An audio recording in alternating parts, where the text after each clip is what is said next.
Just call it the performance of a lifetime as one Glen Allen softball pitcher delivers in a big way. Welcome to Sportswire. I'm Will Catterley. How many of you guys play video games? I mean, you probably use your phone these days playing Fortnite or something, but I'm old, so I'm old school. Sometimes I pull out the Nintendo Wii, play college football, taking my alma mater Oklahoma Sooners and winning national championships. Right now, I'm working on Western Kentucky just for a challenge. After a while, the game just gets too easy, and I put up video game numbers. But video game numbers don't happen in real life very often.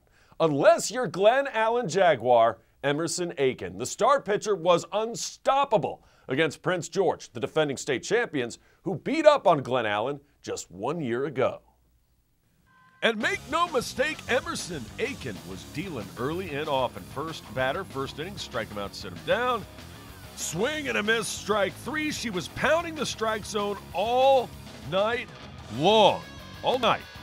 Gets the strikeout there, strikes out the side, so 3 batters, 3 Ks. Meanwhile, it wasn't all Aiken. The offense was working for the Jags, and it always helps get your leadoff girl on. Ashley Haley with the bunt. She gets on for a base hit later.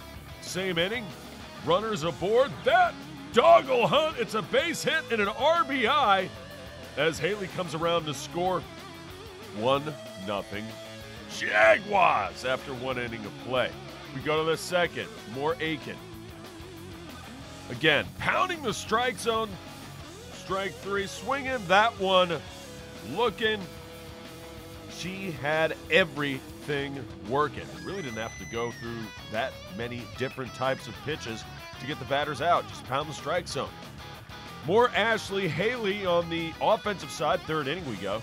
She gets on, infield single, and then what happens? Well, when you've got speed, you use it to burn. Stealing second base. Jags in business. Feed me, Seymour, she says, and the offense would feast. That ball hit in the gap just past the left fielder. It's Corey Allen. That will drive home a run. 2-0 Jags. Later, same inning. Number 23, Dora Adams. That'll go as a sacrifice fly. Another run comes in the score. Jags in business. Last year, Prince George beat Glen Allen 8-0. Jags looking to return the favor in 2019.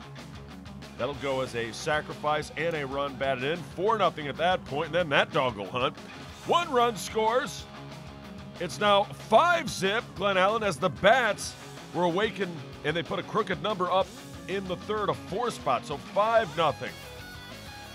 Let's go to the 4th. Base hit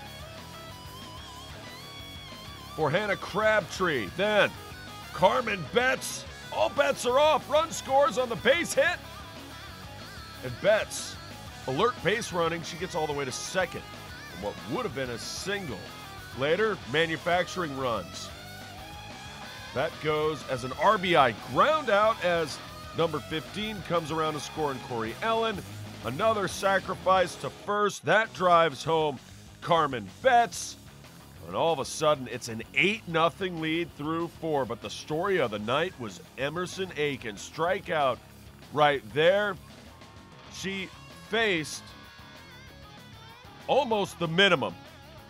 She gets a strikeout right there again. And then got her swinging. She strikes out 20 for the night. Out of 21 batters you would face in 7 innings in softball. And a no-hitter for Emerson Aiken. I just tried to stay really relaxed through the entire thing, and I think that my teammates keeping me up had a good time. It's a good feeling this year because last year they did the exact same thing to us, same score, so kind of getting that back this year, it's kind of just good to see how much we've progressed and how far we've come as a team, and I just think that's amazing. It's become a spring break tradition here in Henrico, the Deep Run Baseball Tournament. And this year, it's been littered with top teams. In fact, 4 of the 8 schools invited were all ranked in the top 10 of the Times-Dispatch poll. That included Deep Run's opponent Midlothian in a game that wasn't really decided until the final innings. Things were getting a little bit hairy. First inning, Brandon Hill on the mound. 1 runner aboard, now make it 2 on the walk. Hill had great velocity, and he's got some great pitching repertoire. It's just about finding his control. Gets a strikeout right there, looking a big one as Hill tried to work out of trouble. And he gets a strikeout right there, a big one. Brandon about to get out of danger. High cheese, high fastball. He does it. Lets a couple runners get on, but he strikes out the side to get out of trouble. Bottom one, deep run. Looking to get things going. But on the mound, number 19, doing a nice job, Cam Furman. I got it. Yes, he does have it. Gets the pop out, get out of trouble. Score still 0-0. Second inning, Brandon Hill only works an inning and a third because he was a little bit wild with his pitches, so they go to the bullpen. Number 14 was absolutely fantastic. Ryan Carroll came in and pitched a gem in relief. He walks the batter there, however. Had some inherited runners due to some walks before he came in, and he's going to walk in to run himself. Midlow, the Trojans take the early lead. They would have a 1-0 advantage on the RBI walk, but Carroll would get out of trouble. Nice curveball for strike three, looking inside corner. So he only gives up that one run. It would be paramount. Later, let's go to the second. Still dealing for Midlow. Cam Furman gets a strikeout there. Then, right off of his body, makes the play. Takes care of business. He would be fine and stay in the ball game. We got ourselves a pitcher's duel now. Bottom two, or actually top three. We get the strikeout there as Carroll works his magic. More Carroll later. Down in the zone. Strikeout swinging for number 7. He goes down. Zach Vanderslice tried to slice into that one. Then he gets number 5, Lane Pigford, and then gets out of the inning really in command and in control. Fourth inning, sometimes your offense gets going by just little things, like a hit batsman. That ball hit the jersey of number 3, Brooks Maisie, so he's on first, and Maisie goes crazy on the base paths. Steals second base, deep run in business. So runner in scoring position. Later, he's at third. It would lead to this. Ground ball off the pitcher, a second baseman. I got it. I don't got it. And Hayes falls into one and brings home Maisie, tying the score at 1. Later, same inning, Fallen gonna come across after an RBI single by Alex Bertrand. He gets the job done. Wildcats suddenly take the lead 2-1. Later, we go to the 5th. Make that the 6th inning. Wildcats in business once again. That ball hit Drew Larson, the catcher. Bases full of Wildcats for this guy. Number 9, Nick Noonan. What would Noonan do? Well, he wouldn't quite get a hold of this one, but it's going to go as a swinging bunt, and that'll work. RBI single for Noonan. Wildcats build their lead to 3-1, but they were not done. Because in the 6th inning, that's when deep run got to the bullpen, and that's when their offense exploded. The RBI walk drives home another run. 4-1 deep run, still not done. As Tyler Brott comes around to score. Bring out the boomstick. Number 23, get yourself some. Eli Weisner drives home 3. Clears the base pass with a 3 RBI triple. Let's go, he says. That would make the score 7-1 Wildcats, and that would be your final. Deep run beats Midlothian. 7-1 is your final. We hit the track when we come back. It's the Highland Springs Relay Invitational, where we've got highlights of one race in particular that we've never had highlights of before. Plus, Godwin continues to impress on the baseball diamond with the Eagles soar past Matoaca. That's straight ahead. Now for another 2-minute history report. We all know about the blockbuster, World War II, the famous attacks, the military heroes. But what do you know about the prequel, the First World War? At the time, they didn't call it World War I. No one ever imagined there'd be another. It was known as the Great War, or the War to End All Wars. In the early 20th century, Europe had a bit of a different look. There were the Fab Four empires, ruled by monarchs who maintained a delicate balance of power. Then in the summer of 1914, a group of assassins attempted to blow up Austrian Archduke Franz Ferdinand while he was touring Bosnia. The attempt failed, but later in the day, an assassin's bullet prevailed. In retaliation, the Austro-Hungarian Empire declared war on Serbia. Russia immediately came to Serbia's support, which motivated Germany to declare war on Russia. Before long, France, Belgium, Luxembourg, and Great Britain were involved. Jolly good. Everyone polarized into two groups, the Allied powers and the Central powers. New technologies dominated this world conflict. Tanks, machine guns, and airplanes changed the way armies battled. Trenches and tunnels became the new strategy, although that led to soggy problems. The British and German navies dominated the seas. Then in May of 1915, Germany sank the Lusitania, killing 128 Americans. President Woodrow Wilson demanded Germany change their tactics. I demand it. Germany appeared to comply, but later offered to finance Mexico in a war against the U.S., so the United States joined the war. Oops. A year later, on August 8th, the Allied forces began the 100 Days Offensive. This series of assaults forced the German forces back and eventually led to the war's conclusion. On the 11th hour, on the 11th day of the 11th month, a ceasefire went into effect. Then came the Treaty of Versailles and the formation of the League of Nations. This war changed the landscape of Europe. Monarchs were out, the four great empires were gone, and new countries emerged. So here it is in a nutshell. Europe used to be led by the Big Four, until a bullet made Franz no more. Conflicts arose, triggering numerous hawks. Success meant machine guns, tanks, and dry socks. The ceasefire became a celebrated day, although the next war was just a few years away. That was World War I in 2 minutes. Welcome back to SportsWire. We go to the Highland Springs Relay Invitational at Hermitage. And yeah, it was a relay invitational. They also had field events like the boys' long jump. And that jump was good for Alex Stewart Muyundo, 17 feet 6.5 inches, who finished 28th place. Also, number 2 on Hermitage, Makaya Ajay does well with 20 feet 2 inches. Springers were jumping like crazy. William Spencer, 17 feet 10 inches.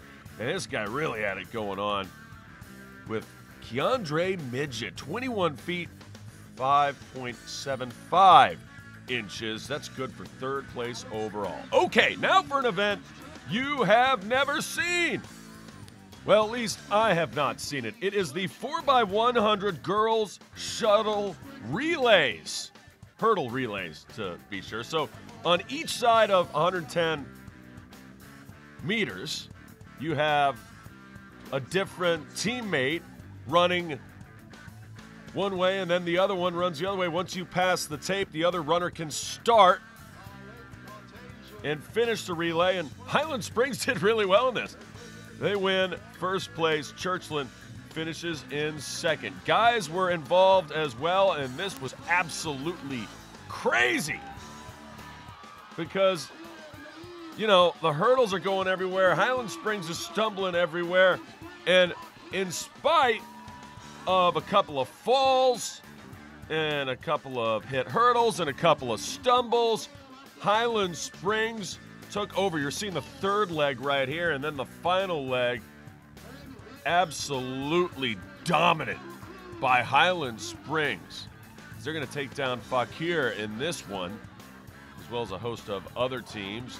Highland Springs, in spite of all the falls, they missed out on qualifying for the state time by 1/100th of a second. Still awesome job by them, though. They still take 1st place in the event.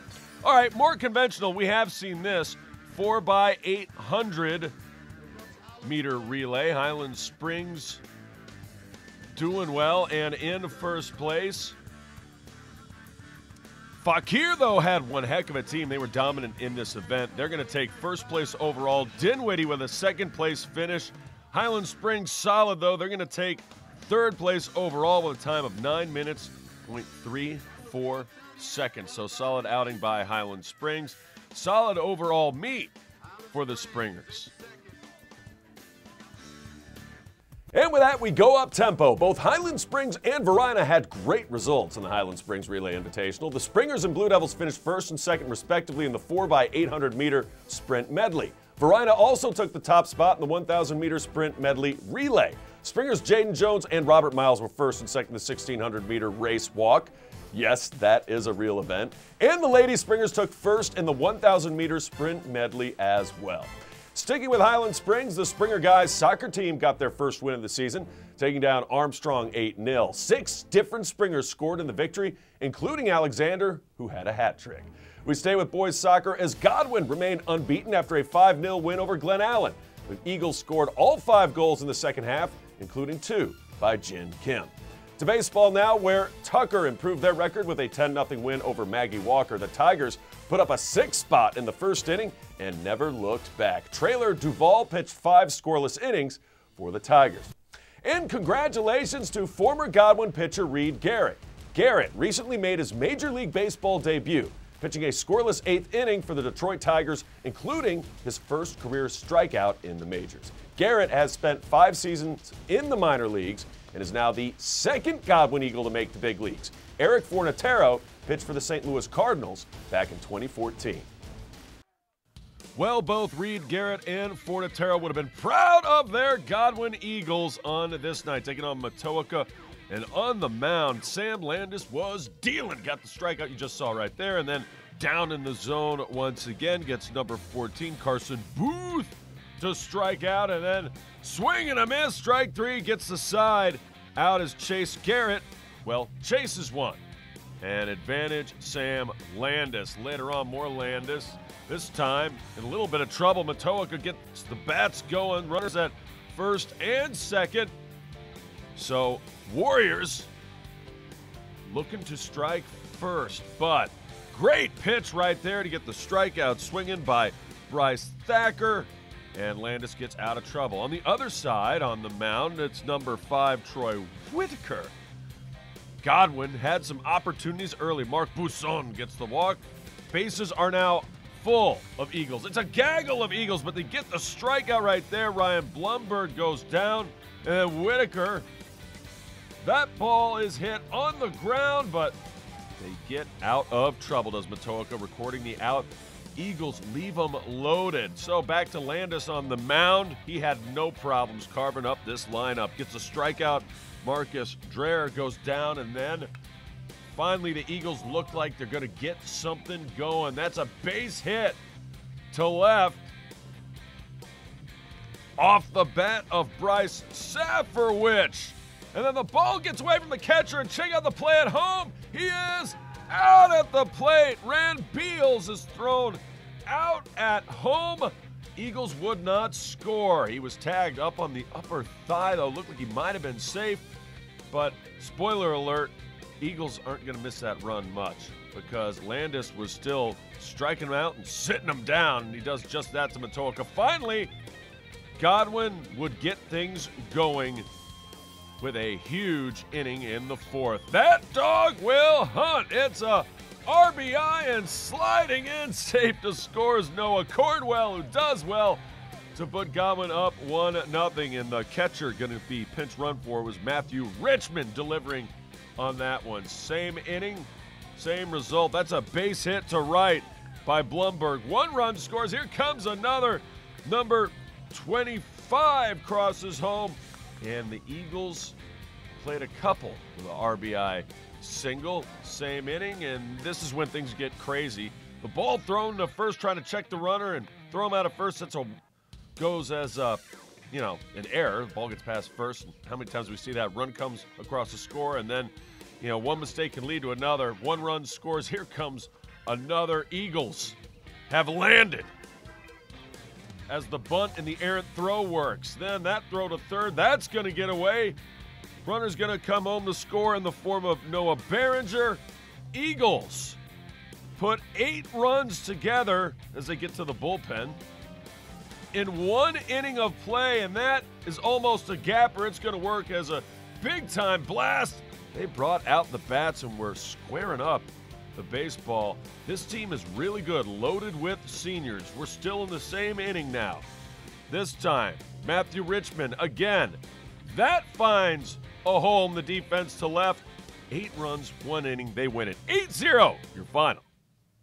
It's back to the diamond when we come back, softball style. Hermitage plays host to Freeman in a matchup riddled with runs, plus plenty of Rebels enjoy a special signing day ceremony. That's next. Morning, Gary. We are GetSchooled.com. You want a college education, don't you? You know you do. Yeah, but I don't know where to start. That's why we're here. We're free, handsome, I think we're breathtaking. and here to guide you through every step of the way, starting with attendance. Gary, financial aid forms. Biology homework, G. I got this. Is that Bran?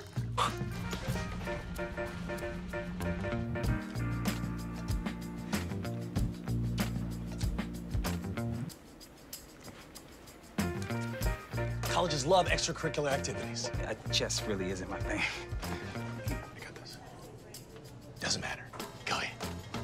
Picking a college, man. You and us. We go together like tacos and Tuesday. And I love tacos. Fire and ice. Those don't really go together. Go to GetSchooled.com for more info. Todd's a great guy. I mean, look at him. What a sweetheart. Attaboy. Wait, Todd, what are you doing? How totally selfish and un-Todd-like of you. Come on, Todd. Come on, man. Welcome back to Sportswire, softball anyone. We go to Hermitage High School with the Freeman Rebels visiting the homestanding Panthers. Runs, well, they would be aplenty. First inning, pitcher Chandler Henderson dealing. Number 20 is answering the call. Faith Adams, plenty of faith in her bat. She gets a double. It would lead to this. Number 7, Sydney Stokes. She's stoked. She drives home the run. Rebels with a cause, with a 1-0 advantage after the RBI single. Later in the first, that will work as well. The base hit to right. Now you got runners at the corners. Rebels in business. It would lead to this. Ground ball to second. They try to get the out at second. Does not work. So another run comes in to score. Freeman feasting in the first. They drive into 2-0. You think Hermitage is going to come back? Yeah, they will. Number 3 starting it off, Morgan Womack, and whoa, that ball goes far. She's going to end up with a stand-up double in the bottom half of the frame. Panthers looking to pounce and get some runs back. They would. The pitch to Chloe Johnson. Works as a single and an RBI. Panthers on the board. It's now 2-1. So back and forth we go. Do-si-do, seesaw affair throughout, and runs, well, they just kept it coming. Bottom half of the inning. That goes as an RBI. Rebels get the run home. Number 13 comes across the score, and Caroline Tyler. And then the walk by Sydney Tyler drives home a run as Ashley Armendez scores. And then Freeman adding even more. That base hit's good. They get the out at second as a runner was trying to get across, but the runs do count. So it's 5-1 after an inning and a half. Bottom 2. That's going to work. Maggie Lincecum on the mound for Freeman. Rebels in trouble, though, with runners now on every base. Ground ball to short. They throw to get the out at first. Not going to work. Run comes around the score. Actually, 2 runners cross the plate. You see number 11, Chandler Henderson. It's now 5-3. Back and forth we go. Now it's time for the Rebels bats to get going. Runner aboard. That's going to work. She's safe at first on the errant throw, I should say, to first base. And then the walk. Well, a strikeout, actually. A nice pitch right there. But then the lead of this. Get out of the way, Bar. Run comes home on the line drive, single to left. And the Rebels had just enough offense in this one in a thriller. 12-10, your final. Well, it was a who's who of signees at Douglas Freeman. Plenty of student athletes signing on the dotted line in a packed house at the library. Alec Erickson going to Roanoke for baseball. A couple of Roanoke signees. Matty Andrews for swimming at Roanoke. You're looking at Ford Burke, great lacrosse player. He signs with Sewanee Lacrosse. Leon Larkin will play lacrosse, ladies style, at University of Mary Washington. Emmy Levinson for tennis, great tennis player. She's going to Colgate University. Colin Whiting goes to Washington Lee for swimming as well. Lauren Bruns, soccer, Clemson. Captain Byrne going for field hockey at Mary Washington. So I wanted a university that had amazing academics and amazing athletics, and Colgate felt like home and it had both of those. It's definitely going to be a little colder, but I'm so excited to be playing Division I tennis in a great league with a great team. I didn't end up signing in the fall when everyone else did because I didn't have the opportunity actually to swim for Duke until just recently after our spring championship meets, and I swam really well and was given this opportunity, and this is the school I've always wanted to go to ever since I first visited, and to finally be able to put that pen to paper is really a dream come true. All of you guys played a huge. Remember, if you have questions or comments about the show, just send me an email to this address, sportswire@henrico.k12.va.us, and you can always follow us on Twitter. I can't wait to see ya next time on Sportswire.